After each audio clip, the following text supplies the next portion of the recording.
that's why when I started doing circle with my family, Mhm. teachers were one of the hardest groups to do circle work because they had been burnt so much. And they, Mhm. like you said, they had so much stuff pushed from on high. Yeah. And I think with restorative practices, it's actually infused. It should come from the bottom, the side, underneath, on top, from all the different roles that people play. But I think one thing with family that was really humbling is that, your family, they're not going to mess around. They're going to tell you straight up. And my family is not the Brady Bunch.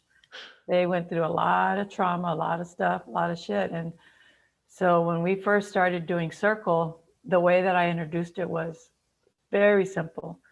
It's dad's birthday today. And instead of just eating cake, let's take a moment and let's really share with them how we feel because this moment won't come again. And so we literally in the front yard right here where I'm sitting, all gathered and they're like, what's this? And what's this talking space? And yeah, that's not my faith. That's not my religion. Yeah. But but after a while, they, they saw why it was a good way to bring us together and just doing it very respectfully because I'm not anyone's boss. I'm not there funded. I'm just there. I'm a sister. I'm a daughter. I'm an auntie and I love them. And I just want to see better for myself and others. And so that was how we started. And we would do it more to celebrate. But then what happened is we started getting used to being in circle. And so every time we gather, like we made it a moment to like just literally stand in circle and they were open to it Mhm. because there a lot of my family is in recovery around addiction Mhm. and they understand about the generational healing but also what was I going to say being in circle but then what happened was we started to have really tough things come up and because we had been in circle celebrating each other and giving each other props then we had some bandwidth then to be in circle on the tough times Yeah. and a little bit more trust. It was still not hunky dory. It was still not easy. It was scary, but it made a difference.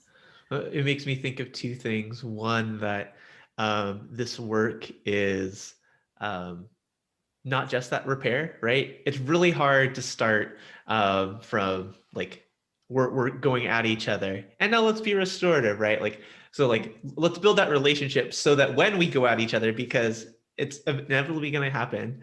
Um, we can do it in a good way, right? We know each other. We use the metaphor of the tree a lot. Lots of RJ people use the tree, right? When I talk about it, it's like, the branches of the tree are like a restorative circle, restorative conversation, peer conference. I think they're using conference now instead of jury, right? Mm-hmm. Like those are those practices that are doing the restorative process to get to like the fruit and the leaves of healing, relationships, accountability. Um, and could you propagate a tree from a branch? Sure, you could. But things are going to go so much better when you have like solid roots and a solid trunk that are supporting those branches to get to that fruit. Like, I'm not saying that it's impossible to like bring in just like a restorative process in the middle of conflict, but Yeah. it makes it a lot easier when you have that foundation.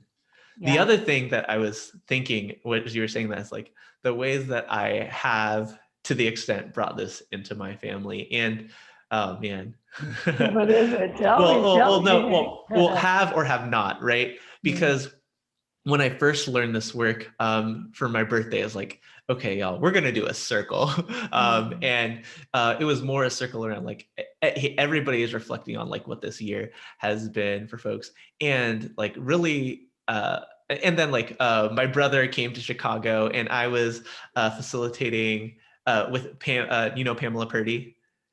Yes.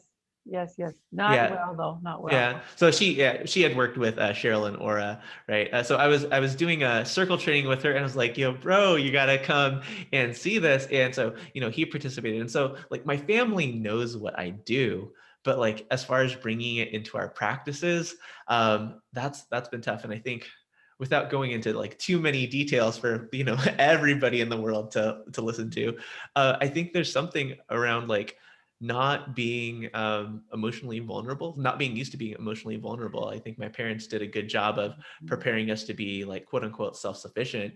But part of that is like not needing to rely on anybody else. And so that's a challenge for me. Yeah.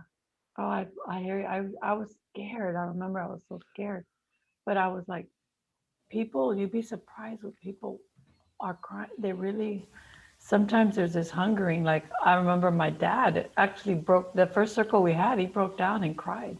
Mm-hmm. And he said, but I don't know what was in his brain. He didn't, he went to second grade. He was like very violent growing up with my family. But he was a hard worker. He had been through a lot. But there was something about sitting down there with, I think because he saw so much hurt come out of things, he wanted something better, but he just didn't know how. So he sat, and when he did it, then everybody else was like, oh, okay, well, grandpa can cry and show, but it's not going to be rosy posy. And we've had some really tough ones and times. But I think it's been worth it because we've discussed addiction. We've talked about caregiving, transition, all kinds of things. It's given us space now to be able to do that.